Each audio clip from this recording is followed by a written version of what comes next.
that Take a beer. beer too. It's just the scientist Alrighty. relationship. Getting into the LCBO versus getting into the beer store, what are the differences? Okay, from a just cut and dried perspective, you need to pay to be into the beer store. The way it works out, it's something like $2,000 for a listing, which gets you one brand, one pack size. So if we had Lug Tread 4-pack, $2,000 for the listing, and then I can't remember if it's 200 to 250 per store. There's 400 stores, so by the time, if you want it to be in every store in Ontario, you're looking at somewhere in the neighborhood. They cap it. I wish I could remember the numbers, but it's around 75,000, I think. Then if you wanted to do Lug Tread in a 12-pack, that's another 75,000. If you wanted to do Like treading a tall boy. Lug Tread in a tall boy, yeah, another 75 grand. Lug Tread in the Just enjoying picturing it. yeah, an aluminum bottle, another 75 grand. Anytime you wanted to do that, 75 grand. With the LCBO, they have much more of a, we're going to select the beers that we want to have on the shelf. So you have to supply them with a marketing plan. You have to submit beer for them to put through a taste panel. They do lab analysis. They do a lot of, we want to put beers on the shelves that we think customers are going to want. The LCBO, and I'm trying to keep it cut and dried and not be political about it, but the LCBO is run by the government and the beer store is not. So there is some influence on the LCBO to try to promote craft brewing, because from a government perspective, when a brewery is in the province, they don't just benefit from the beer tax. They get the taxes from every single person that works at the brewery. They get the taxes from the property that the brewery inhabits. They get so much more, and it's a little bit ridiculous. So craft beer in Ontario is 4% of the market in terms of sales. 20% of the brewery employment is from that little 4%. So it's pretty dramatic. And then there's the business taxes that stay in the province as well. There's also unemployment is always a big issue. Local breweries, I'd be willing to bet dollars to donuts invest more in their communities than foreign globe. So there's a lot of good reasons for the LCBO to do it, but the LCBO is also the largest purchaser of alcohol on the planet. Yep. Which makes them very much used to purchasing in very large quantities. So they've, I think to their credit, had to create a lot of specialized programs for craft brewers in Ontario to be able to accommodate as much as they can. In an ideal world, a small brewery should be able to decide they want to brew a batch of beer and then still be able to go LCBO store to LCBO store and just say, I've got this new beer, do you want it? I've got this new beer, do you want it? That doesn't happen. What happens is, you have to go through the head down, start to finish process.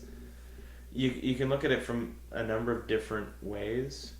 From the LCBO's perspective, by looking at the marketing plan, doing the taste panel, what they're trying to avoid is people buying beer that they don't feel is good, Or purchasing beer that doesn't sell.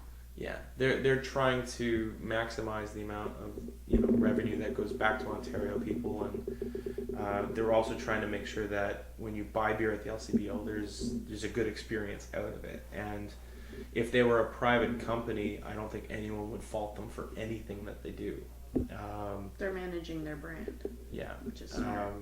the fact that they're government run and the fact that there's not private competition to that means that no matter how good they do, there's always going to be that feeling of, well, if it was privatized and there was pure competition, might it be better? And you can argue back and forth whether it would be. Ontario's not the best place in the world to find the widest selection. It's definitely not the worst. And what I find is nice in Ontario is whether you're in Smiths Falls or whether you're in rural community X, you're getting a much wider selection than you would in other rural communities in the most liberal state in the US or the most liberal Belgian community. Across the board, you get really good selection in the LCBO. But what you don't find is that, when you're in Chicago, you can find Anything. stores that just blow your mind. When you're in, San Diego, like, oh my God, Wegmans in Buffalo blows my mind. Exactly. It's a great example. There are places in the world that are better for craft beer, but if I've been to places in California where when I asked for craft beer, I was offered Blue, because that was the most exotic thing they had, because it was in their minds from Canada. And that was their example, and I didn't tell them I was Canadian. That was their example of exotic beer, was Blue. And I'm not saying anything bad. Well, I guess I am saying something bad. I digress. How was it? There are places to me, California or Oregon are beer meccas. But there are places in those states where you would wish to God you could find an LCBO store, because you'd at least be able to find some decent beer. So where I think Ontarians benefit with the LCBO is better across the board representation, where what you don't get is that absolute specialization that you find in Chicago or New York or the real urban metropolis. And Buffalo is obviously not an urban metropolis, but for some reason they've got some awesome beer stores. They cater to the cross-border shoppers, I think most of what they sell in Buffalo ends up in Canders. What are your thoughts on the petition that was signed to try and open up beer sales to corner stores? I've got a number of different opinions, and they don't necessarily all agree with each other. Yeah, because I'm full of opinions on it too. Different ones. Wow. And I think when you think of pure competition, and you think that everything's going to be absolutely fair and it's going to be the perfect system for privatized beer sales in Ontario, wouldn't that be wonderful? Where any store could open up and they could specialize in whatever they wanted to, and it's just beer nirvana and everything's great. In reality, it could be anywhere on a spectrum, and if either the rules are made or there's a lot of influence from the mega global brands to try to make sure that you can't find craft beer. And in a privatized system, the worry is that they'll be able to buy the shelf space to such a degree that you won't be able to find craft beer anymore. I don't know that that's the doomsday scenario, and I don't know that I buy into it. But you kind of have two different views. From a lot of breweries' perspective, that's the worry, is if we privatize, that's going to be the end of craft beer in Ontario. We're all going to get squeezed out. We're not going to be able to pay for shelf space. We won't have the arbitrary or the fair system that the LCBO presents, and we're all going to die. From the customer's perspective, I said Nirvana, I meant Valhalla. Nirvana is very different. From the customer's perspective, and I see myself as both because I love beer. It bothers me that there's beer that I know exists that in a private market I would be able to go find.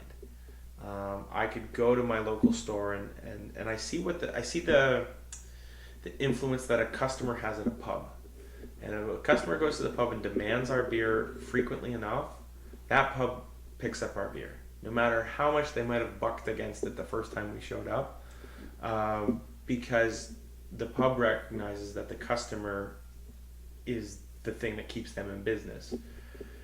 In the market that you'd love to create would be, individual customers can go and demand, I want my Elysian, I want my Allagash, I want my Dogfish Head, and people would cater to that.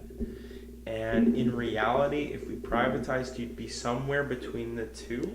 You can't get anything other than light lager that was made, by a foreign-owned company, or, you can get every single beer in the planet and it's teleported directly to your house.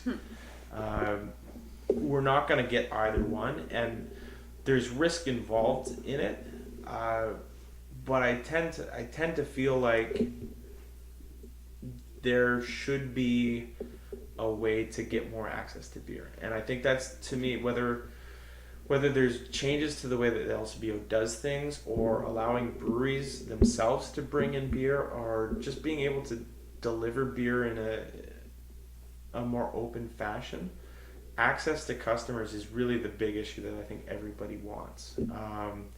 And if we can just find a way that you as a customer, if you want to buy, the Dogfish Head 120 minute, or the Chicha, or like anything that Allagash makes, or any one of these wonderful breweries from anywhere in the globe, if you want to get a Kolsch from Cologne, there should be a way that you're allowed to do that legally. And I think that's the frustration that the breweries have and what the customers have, all put together in one very easy sentiment.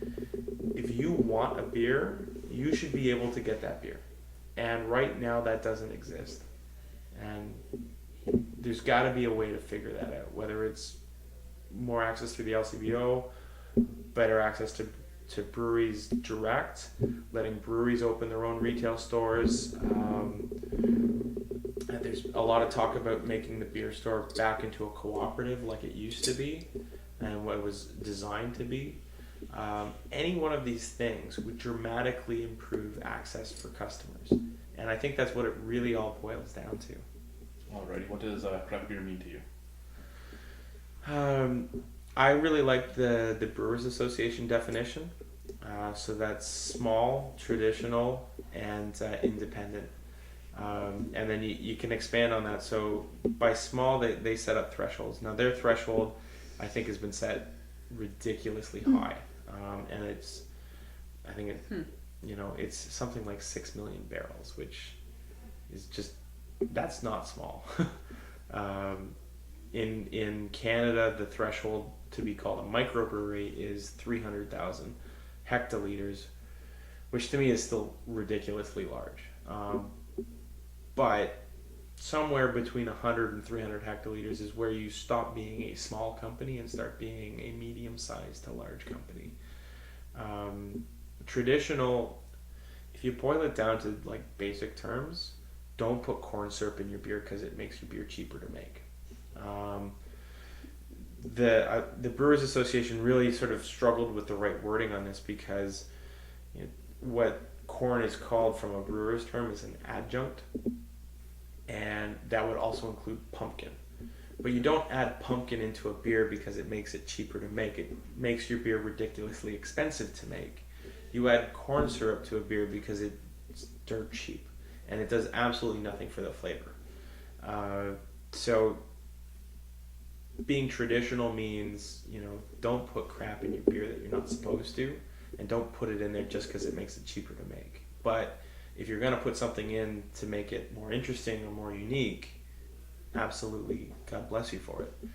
And then the third one that the Brewers Association has put out is independent, and that's because there's a tendency to have a brewery that claims it's a small brewery, but you look at the ownership of that brewery and it's 100% owned by a foreign foreign-run conglomerate of breweries, and that's, to me, it's just the silliest thing in the planet to say we're a small brewery when you're owned by, you know, a multinational corporation that brings in billions and billions of dollars of It's even beer. funnier when you say you're a small brewery and you're being brewed at the headquarters of the big brewery. Exactly, and even if you're brewing in that small vessel, you can't say you're not part of it. And you know, there's examples out there, and I'm not a namer kind of guy, but I remember seeing a press release saying, "Oh, we're a small brewery, and yes, we're owned by this foreign thing, but no, all of our decisions are made separately." But then they sued another company because they had the other company's mixed six-pack was named somewhat similar to the little brewery that was part of the big brewery six-pack. That press release went out under the conglomerate name, the foreign-owned thing, because everyone expects them to do nasty things like sue little breweries. But it's the same thing. You know, it's that same little brewery that's suing another little brewery. No little brewery ever sues another little brewery unless they're owned by a foreign-owned multinational giant. They just don't do that. Mainly because they couldn't afford it if they wanted to. None of us want to waste our money. And two, because we believe in the camaraderie of the spirit. So the Brewers Association set a threshold, and their threshold, I think, is 25%. To my mind, if you're 1% owned by a foreign, it doesn't have to be foreign. I mean, if I happen to be in Belgium, or if I happen to be in Brazil, and was 1% owned by a very large company that's headquarters was in Brazil, that's not craft. I think you have to be completely 100% independent.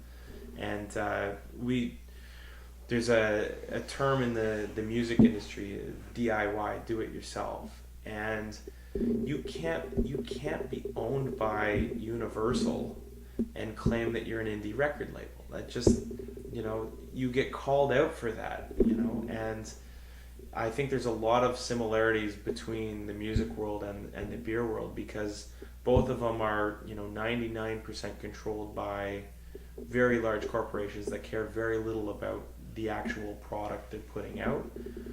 And then there's so much creativity and passion and warmth and talent in that 1%. And, you know, the nice thing in beer is that we're up to, you know, 4% in Ontario.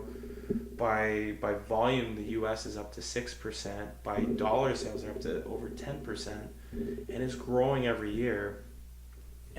We've found a way to make it work for us, but the more we do that, the more there is this tendency from the really big guys to buy out, to co-opt, to pretend to be part of it. I don't believe you can be craft if you're owned by the same company that puts out, and I don't need to name names, you know, pick any one of them. You can't be craft, no matter how much they want to be craft, because they want part of the cachet. They want part of the cash. There's no cachet. They want the cash. That's all they care about is the money. There's some guy at the top saying we're losing market share to this craft beer thing. I want more of it, and so I'll hire some marketing guys to create this fake company, or I'll buy out what used to be a real company and make them fake. And you know, and here's the sad part. I've talked to a lot of these guys that used to work for an independent company that got bought out, and you see the sort of inner turmoil that they've got to deal with. Like, this is something I've grown up with, I've loved, I've put my mind and my sweat into. They're not the problem. You know, the people that have been there the whole way through, they still believe in what they're doing. And to me, it's the saddest part about it, is because they're now owned by something that would love nothing more than the whole industry to not exist. And they're only there now because, you know, the big guys figured if you can't beat them, buy them. And you know, it's tough for the people in that position, and my heart goes out to them but I won't drink the beer. You know, that's Okay, how do you feel? Well, what do you feel the Niagara College Teaching Brewery will do for the industry here, and then the sister project that they're opening up in Alberta? I'm a huge fan of what Niagara's doing. We've got one brewer that's graduated from the program already. We had 3 interns over the summer that had finished their first year. What we found when we started, we're in a rural community with no breweries around us. Trying to find someone that's willing to relocate to brew beer in Vankleek Hill was incredibly difficult. It's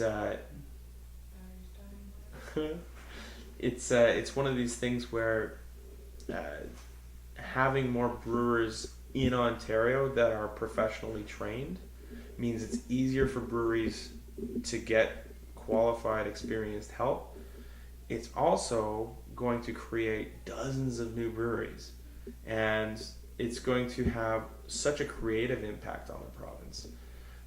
Obviously, some people are going to travel abroad and they're not all going to stay here, but you figure there's 30, 40 qualified people coming out every year starting this year basically.